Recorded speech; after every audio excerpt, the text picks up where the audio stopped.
to steam a crab. First, put all of your crabs at a bowl or a plate.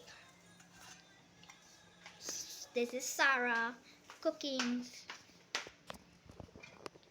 Put it like that.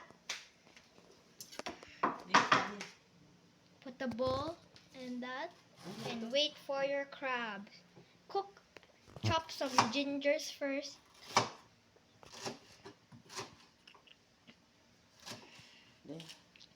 Delightful. Put your gingers at your crabs. And then put a cup and done. And just wait.